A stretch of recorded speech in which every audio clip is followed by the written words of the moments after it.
Hello दोस्तों, आप सबका स्वागत है मेरे YouTube channel best online medical lectures. पिछले लेक्चर में जो कि भाग 1 या पार्ट 1 था, हमने एंडोक्राइन पैंक्रियास में विभिन्न प्रकार के सेल्स के बारे में डिस्कस किया था, जिसमें से बीटा सेल से एक इम्पॉर्टेंट हार्मोन सीक्रेट होता है इंसुलिन। उसका सिंथेसिस कैसे होता है, इसका स्ट्रक्चर कैसे होता है, उसके बारे में हमने जानकारी ली थी। आज हम डिस्कशन करते हैं उसका सीक्रेशन कैसा होता है। सीक्रेशन यानी कि सेल से वो बाहर कैसे निकलता है। तो एक डायग्राम उतार रहा हूं मैं, रफ डायग्राम बीटा सेल का। तो जो आइलेट्स ऑफ लैंगरहंस में जिसमें जो विभिन्न प्रकार के सेल्स होते हैं, उसमें से एक टाइप का सेल है बीटा सेल। ओके, तो बीटा सेल का ये डायग्राम है। तो पिछले वीडियो में हमने देखा था कि ये जो बीटा सेल के अंदर जो होता है, उसमें इंसुलिन कैसे सिंथेसाइज होता है और जिंक मॉलिक्यूल के साथ एक हेक्सामर स्ट्रक्चर में अरेंज होकर स्टोर होता है। ठीक है, उसके साथ इंसुलिन के साथ सी पेप्टाइड भी स्टोर होता है। अभी आज हम देखते हैं सीक्रेशन, यानी कि ये जो इंसुलिन मॉलिक्यूल है सेल्स के बाहर कैसे रिलीज होता है। ठीक है, तो ये जो इंसुलिन मॉलिक्यूल को सेल से बाहर निकलने के लिए एक इम्पॉर्टेंट स्ट्रक्चर होता है, मीन्स उसके लिए जो इम्पॉर्टेंट स्टिमुलस है उसे ग्लूकोज कहते हैं। यानी कि ग्लूकोज एक इम्पॉर्टेंट स्टिमुलस है। यानी कि जब भी ग्लूकोज मॉलिक्यूल ब्लड में यानी कि रक्त में बढ़ जाता है और ग्लूकोज मॉलिक्यूल बीटा सेल को जाके जुड़ जाता है, तभी इंसुलिन जो है सेल से बाहर ब्लड में यानी कि खून में नज़र आता है। तो ये ग्लूकोज मॉलिक्यूल जो भी हम खाना खाते हैं, भोजन में जो भी खाना खाते हैं, तो जो भी कार्बोहाइड्रेट से कॉम्प्लेक्स कार्बोहाइड्रेट से ब्रेक होके अल्टीमेटली अब्जॉर्ब होकर ग्लूकोज की मॉलिक्यूल खून में आती है और ये खून के ज़रिए पैंक्रियास में आके बीटा सेल में आते हैं। तो बीटा सेल में एक ग्लूकोज मॉलिक्यूल के लिए जो है सेंसर्स होते हैं, ग्लूकोज मॉलिक्यूल्स के लिए सेंसर्स होते हैं, उसे GLUT2 रिसेप्टर्स कहते हैं, जो कि 12 पास प्रोटीन्स होते हैं। तो सेंसर मॉलिक्यूल्स होते हैं, यानी कि बीटा सेल के ऊपर रिसेप्टर्स होते हैं। तो वो रिसेप्टर्स का नाम है GLUT2, यानी कि ग्लूकोज ट्रांसपोर्टर्स 2। ठीक है, तो ये जो ग्लूकोज का मॉलिक्यूल है GLUT2 रिसेप्टर्स पे जाकर कंबाइन हो जाता है और कंबाइन होने के बाद ये इंसुलिन इंडिपेंडेंट होता है। तो कंबाइन होने के बाद ये जो GLUT2 रिसेप्टर है, इसमें कन्फर्मेशनल चेंज हो जाते हैं। कन्फर्मेशनल चेंज यानी कि ये जो फ्लिप हो जाता है, यानी कि ये जो बाहर का जो डोमेन में जो ग्लूकोज मॉलिक्यूल उससे जाके जो जुड़ गया हुआ है, वो फ्लिप होके अंदर आ जाता है और उससे ग्लूकोज मॉलिक्यूल सेल के अंदर एंट्री ले लेता है। यानी कि ये जो ग्लूकोज एक बड़ा मॉलिक्यूल है, तो ग्लूकोज मॉलिक्यूल को सेल के लिए अंदर, बीटा सेल के लिए अंदर जाने के लिए जो चैनल है उसे GLUT2 रिसेप्टर कहते हैं। तो यहां पर मैं एक बात आपको कहना चाहूंगा, ये जो GLUT2 रिसेप्टर है ये बीटा सेल्स में पाया जाता है, beta cell of islets of Langerhans में पाया जाता है। उसके अलावा ये जो है लीवर में भी पाया जाता है। उसके अलावा ये जो है इंटेस्टाइन में भी पाया जाता है और किडनी में भी पाया जाता है। तो GLUT2 का बॉडी में कहाँ पाया जाता है? Mainly beta cell of islets of Langerhans में, लीवर में, इंटेस्टाइन और किडनी में। ओके, ये नीट एंट्रेंस में शायद ये प्रश्न पूछ सकते हैं कि GLUT2 रिसेप्टर्स कहाँ पे पाया जाता है। और ये इंसुलिन इंडिपेंडेंट है, यानी इसमें ग्लूकोज को अंदर लेने के लिए इंसुलिन की जरूरत नहीं पड़ती। ठीक है, अब देखते हैं ये जैसे ही ये ग्लूकोज मॉलिक्यूल जो है सेल के अंदर आ गया, ये ग्लूकोज मॉलिक्यूल सेल के अंदर आ गया, तो आपने बायोकेमिस्ट्री सब्जेक्ट में पढ़ा होगा। तो ये ग्लूकोज जो है कन्वर्ट हो जाता है ग्लूकोज 6 फॉस्फेट में केमिकल। तो इसको कन्वर्ट होने के लिए एक इम्पॉर्टेंट केमिकल की ज़रूरत पड़ती है, जिसका नाम है ग्लूकोकाइनेस। ग्लूकोकाइनेस एक एंजाइम है जो ग्लूकोज को ग्लूकोज 6 फॉस्फेट में कन्वर्ट कर देता है। उसके बाद ये एक सीरीज ऑफ केमिकल रिएक्शंस होते हैं, तो ग्लूकोज 6 फॉस्फेट कन्वर्ट हो जाता है पाइरूवेट में। तो इस चीज़ को ग्लूकोज से पाइरूवेट होने में जो केमिकल रिएक्शंस होते हैं उसे कहते हैं ग्लाइकोलाइसिस। आपने पढ़ा होगा बायोकेमिस्ट्री में। ओके, ये ग्लाइकोलाइसिस कहते हैं। उसके बाद जो है माइटोकॉन्ड्रिया के अंदर ये पायरूवेट जो है TCA साइकिल यानी कि क्रेब्स साइकिल जो है होती है। उसके बाद ऑक्सीडेटिव फॉस्फोरिलेशन होता है, ऑक्सीडेटिव फॉस्फोरिलेशन। सो अल्टीमेटली ये सभी केमिकल के जो प्रोसेसेस हैं, Krebs cycle, glycolysis, oxidative phosphorylation है, अल्टीमेटली उसका नतीजा ये होता है ADP जो केमिकल है ATP में कन्वर्ट हो जाता है।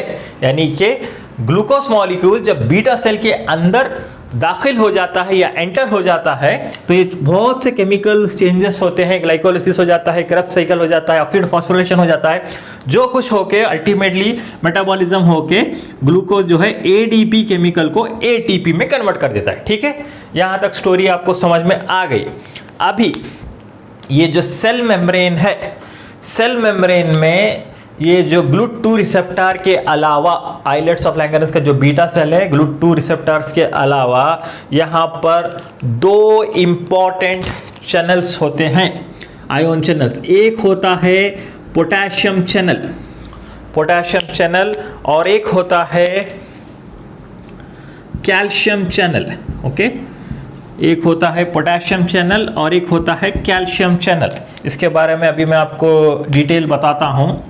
तो रेस्टिंग कंडीशन में यानी कि जब ग्लूकोज सेल्स के अंदर नहीं आया तो रेस्टिंग कंडीशन में आइलेट्स ऑफ लैंगरहंस का जो सेल है उसमें ये ADP मॉलिक्यूल जो रहता है, ADP मॉलिक्यूल की वजह से ADP मॉलिक्यूल जो यहाँ पर बैठा होता है, यहाँ पे पोटेशियम के यहाँ का जो डोर होता है अंदर का तो वो खुला होता है, यानी कि पोटेशियम मॉलिक्यूल कंटिन्यूसली यहाँ से लीक होते रहते हैं। ADP मॉलिक्यूल ये डोर की वो ऊपर ऐसा इमेजिन करिए कि बैठा होता है और उसका डोर जो है खुला है और पोटेशियम चैनल से पोटेशियम बाहर आ रहा है। ठीक है, तो ये जो है रेस्टिंग कंडीशन में मान लीजिए इसका जो है -70 मिलीवोल्ट इसका मेम्ब्रेन पोटेंशियल है रेस्टिंग कंडीशन में। ठीक है, यानी कि ये एक पोलराइज स्टेट में है।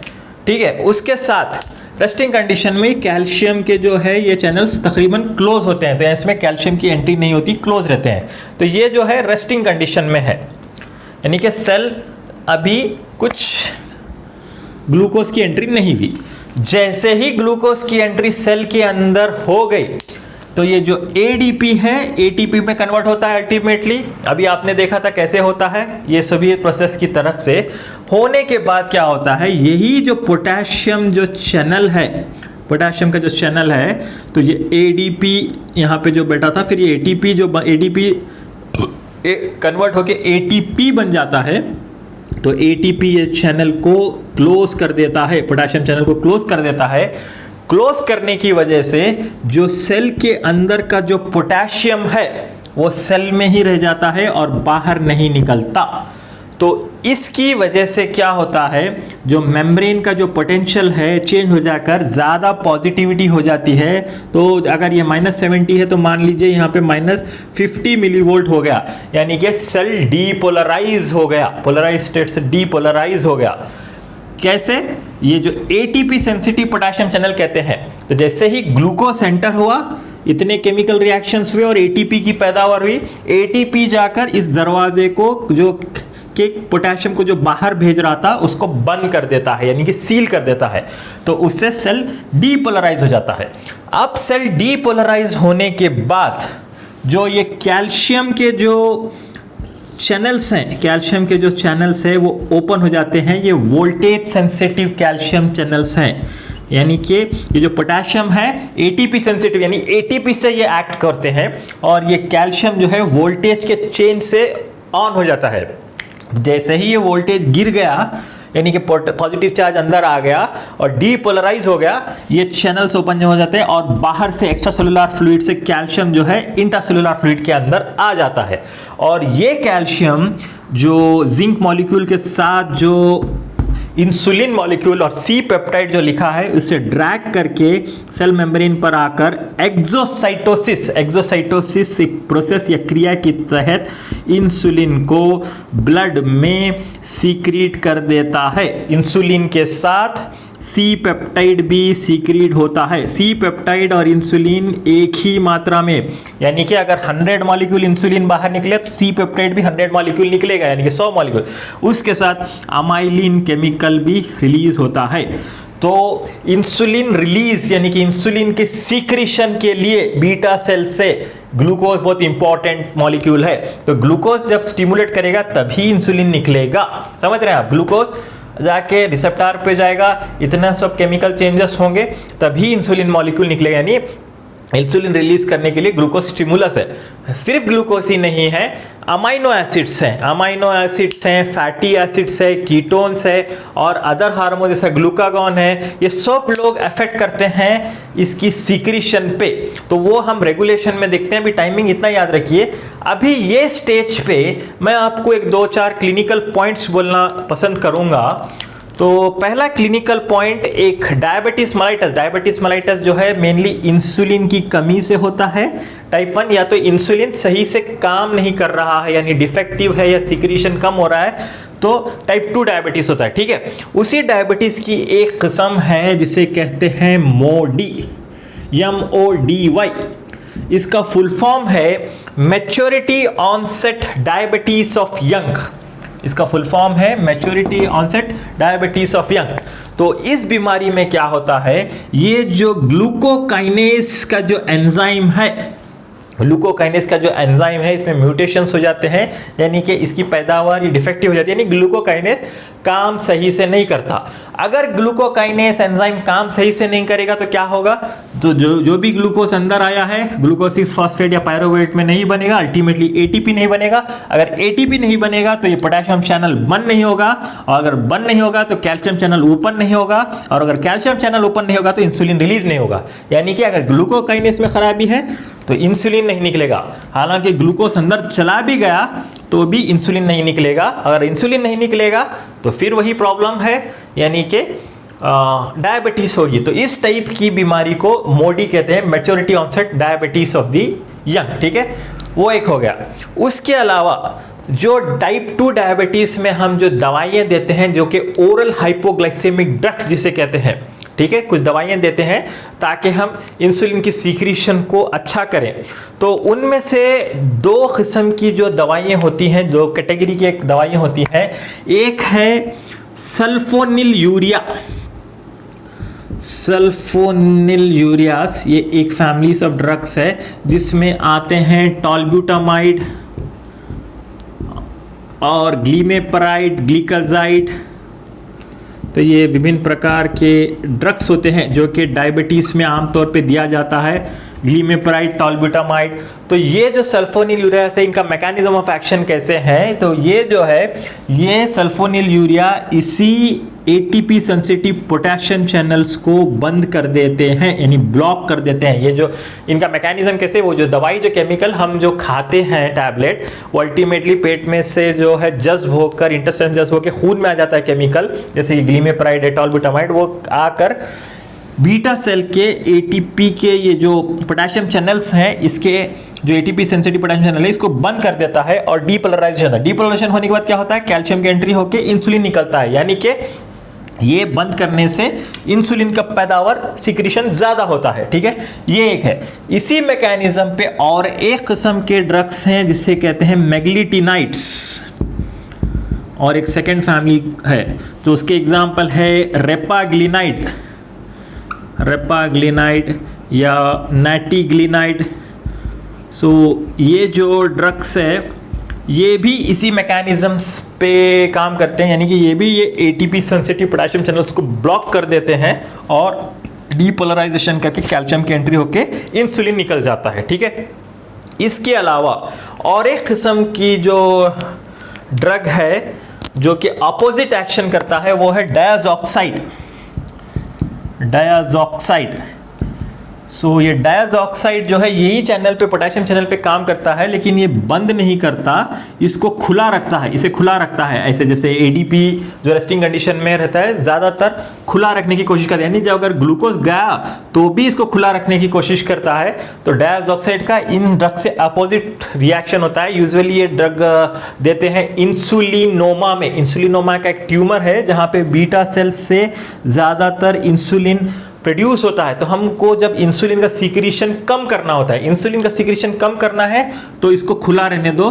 तो जब ये पोटेशियम बाहर जाएगा तो कैल्शियम का जो बंद रहेगा, और कैल्शियम का जो बंद रहेगा तो इंसुलिन बाहर नहीं निकलेगा। ठीक है, तो इसको खुला रखता है, यानी एक्टिवेटर, पोटेशियम चैनल एक्टिवेटर कहते हैं डायज़ॉक्साइड को।